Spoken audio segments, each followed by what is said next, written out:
গ্রিনল্যান্ডে তখন প্রচন্ড শীতের রাত, চারদিকে বরফে ঢাকা নিস্তব্ধতা। হঠাৎ কোনো কারণ ছাড়াই নিভে গেল শহরের সব আলো, থমকে গেল ইন্টারনেটের গতি, এমনকি অচল হয়ে পড়ল জরুরি সাহায্যের পুলিশি সেবাও।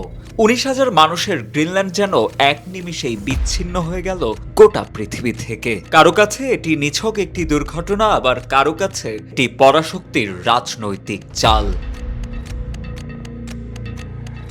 24 জানুয়ারি রাতে এমন আকস্মিক ব্ল্যাকআউটের শিকার হয় গ্রিনল্যান্ডের রাজধানী নুক। তীব্র ঝড়ো হাওয়ায় বুকসেভ জর্ডেন জলবিদ্যুৎ কেন্দ্রের সঞ্চালন লাইনের ত্রুটি দেখা দিলে মুহূর্তেই পুরো শহর অন্ধকারে ডুবে যায়। দীর্ঘ 6 ঘন্টা চলে এই বিপর্যয়। হাড়কাঁপানো শীতের মাঝে বিদ্যুৎ ও হিটিং ব্যবস্থা না থাকায় চরম সংকটে পড়েন বাসিন্দারা। শেষমেশ পরদিন ভোর রাতে জরুরি ব্যাকআপ ব্যবস্থার মাধ্যমে শহরে বিদ্যুৎ সরবরাহ স্বাভাবিক হতে শুরু করে। বিদ্যুৎ সরবরাহকারী প্রতিষ্ঠান নুকিসিওরফিট এই বিপর্যয়কে যান্ত্রিক ত্রুটি হিসেবেই সংজ্ঞায়িত করেছে। তবে অন্ধকার রাজপথে টর্চ হাতে মানুষের চলাচল আর স্তব্ধ ইন্টারনেট ও জরুরি সেবাগুলো শহরের ভঙ্গুর অবস্থাকেই ফুটিয়ে তুলেছে।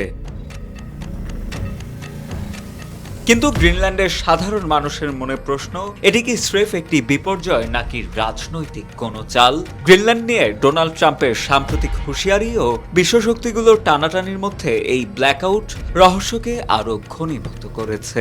সম্প্রতি দাভোসে অনুষ্ঠিত অর্থনৈতিক সম্মেলনে ট্রাম্পের বক্তব্যের রেশ কাটতে না কাটতেই এই অন্ধকার যেন গ্রিনল্যান্ডের ভবিষ্যৎ নিয়ে নতুন এক অনিশ্চয়তার বার্তা বহন করছে।